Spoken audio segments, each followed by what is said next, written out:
Hi friends, నేను మీ గీతాని. Welcome back to my channel. Please subscribe my channel and press the bell symbol for more videos.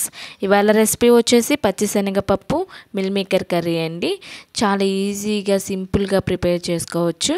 ఇది రైస్లోను చపాతీస్లోను చాలా బాగుంటుందండి. ఇది ఈజీగా తయారు చేయడం కోసం నేను కుక్కర్లో చేసి చూపిస్తున్నాను. చాలా సింపుల్ ప్రాసెస్ అండి. ఇప్పుడు దీని తయారీ విధానం చూద్దాము.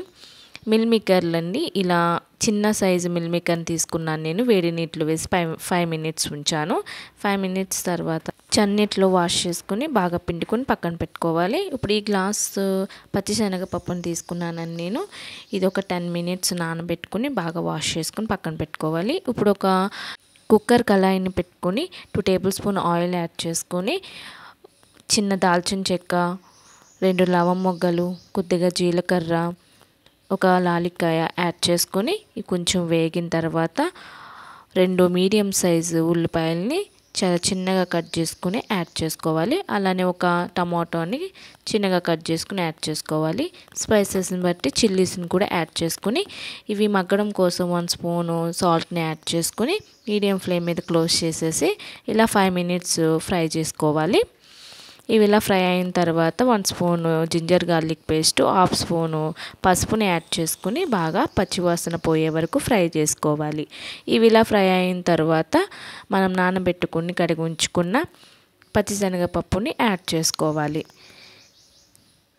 తర్వాత మనం పక్కన పెట్టుకున్న మిల్ మేకర్ను కూడా యాడ్ చేసుకోవాలి. ఇందులో పచ్చిశనగపప్పు, మిల్ మేకరు ఈ మసాలా పట్టేలా బాగా మంచిగా కలుపుకోవాలి.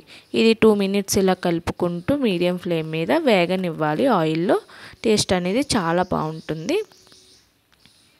ఇలా బాగా కలుపుకుంటూ వేగనివ్వాలి. ఇప్పుడు క్లోజ్ చేసేసి 5 మినిట్స్ మీడియం ఫ్లేమ్ మీద మగ్గబెట్టుకోవాలి.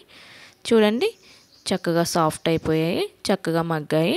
ఇప్పుడు దీంట్లోకి రుచికి సరిపడా కారాన్ని యాడ్ చేసుకోవాలి. అలాగే 1 స్పూను గరం మసాలాను కూడా యాడ్ చేసుకుని బాగా కలుపుకొని గ్రేవీ కన్సిస్టెన్సీని బట్టి వాటర్ని యాడ్ చేసుకోవాలండి. నేను ఒక గ్లాస్ వాటర్ని యాడ్ చేసుకున్నాను. కుక్కర్లోనే కదండి, చాలా ఈజీగా కుక్ అయిపోతుంది. ఒక గ్లాస్ వాటర్ అయితే సరిపోతుంది. సో సాల్ట్ని చూసుకొని సాల్ట్ని అడ్జస్ట్ చేసుకొని కుక్కర్ మూత పెట్టేసి మీడియం ఫ్లేమ్ మీద 3 విజిల్స్ రానివ్వాలి. ఇలా 3 విజిల్స్ తర్వాత ప్రెషర్ అంతా తీసేసి చూడండి, చక్కగా కుక్ అయిపోయింది. కొద్దిగా కొత్తిమీరని యాడ్ చేసుకుని స్టవ్ ఆఫ్ చేసుకోవడమే. చూడండి, చక్కగా వచ్చింది. ఇలా మీరు కూడా ట్రై చేసి రెసిపీ ఎలా వచ్చిందో నాకు కామెంట్ చేయండి. ఈ వీడియో కనుక మీకు నచ్చితే please subscribe, share, like. Thanks for watching.